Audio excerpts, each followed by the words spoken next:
సాయిబాబాను దర్శించిన కళాకారుల్లో బోడాస్ ఒకరు. బోడాస్ పూర్తి పేరు గణేష్ గోవింద బోడాస్. అందరూ ఆయనని గణపతిరావు బోడాస్ అని పిలిచేవారు. మరాఠీ నాటక రంగంలో కొన్ని సంవత్సరాల పాటు ఒక వెలిగిన వ్యక్తి బోడాస్. ఈయన గురించి హేమాడ్ పంత్ సాయి సచిత్ర 14 అధ్యాయంలో రాశారు. బోడాస్ 2 జూలై 1880న సేగాం అనే గ్రామంలో జన్మించాడు.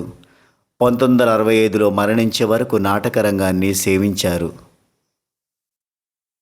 చిన్నతనములోనే నాటకముల పట్ల, సంగీతం పట్ల ఎనుక గల అభిరుచి వలన కిర్లోస్కర్ నాటక మండలిలో సభ్యత్వం పొందినాడు. ప్రతి చిన్న విషయాన్ని సూక్ష్మంగా పరిశీలించి అవగాహన చేసుకునేవాడు. ఈయన ఏ మహనీయుని దర్శించలేదు, పైగా విమర్శించేవాడు కూడా. కోపర్గాంలో మామలతాదారుగా పనిచేస్తున్న బాలాసాహెబ్ మిరీకర్ ఈయన స్నేహితుడు. ఒకసారి బోడాస్ అహ్మద్నగర్లో మిరీకర్ ఇంట్లో దిగారు. బోడాస్కి ఎందుకో దగ్గరగా ఉన్న షిరిడీలోని సాయిబాబాను దర్శించాలనే కోరిక కలిగింది. బోడాస్, బాలాసాహెబ్ మిరీకర్ ఒక సోమవారం నాడు షిరిడీకి వెళ్ళి బాబాను దర్శించుకున్నారు. ఇద్దరు సాయిబాబాకు సాష్టాంగ నమస్కారాలు చేశారు. ఒక కొబ్బరికాయను సమర్పించారు. సాయిబాబా బోడాస్కు,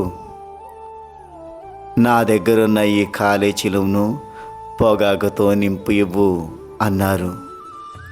ఇది అరుదైన సంఘటన అని అందరూ చెప్పుకుంటారు. ఎట్లా ఉన్నావు అని బోడాస్ను అడిగారు సాయి. అలాగే బోడాస్ను దక్షిణ అడిగారు సాయి. బోడాస్ వెంటనే ₹1 ఇచ్చాడు. బోడాస్ భోజనానికి వెళ్ళగా అక్కడ ఎవరో, సాయి నిన్ను దక్షిణ అడిగితే పర్సులోని మొత్తం ఇచ్చి ఉండవలసింది అన్నారు.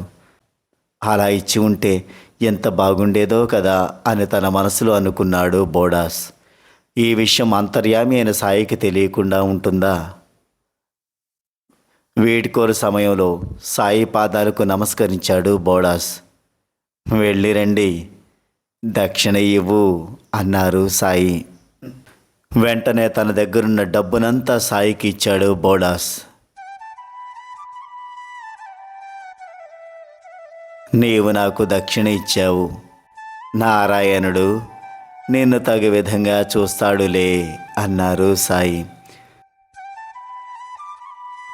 బోడాస్ ఇక తన జీవితంలో ఏ మహనీయుని దర్శించలేదు. బోడాస్కు ధనం కుప్పలు తెప్పలుగా వచ్చి పడేది. నేను ఎవరి దగ్గర నుండైనా ₹1 తీసుకుంటే దానికి 10 రెట్లు ఇస్తాను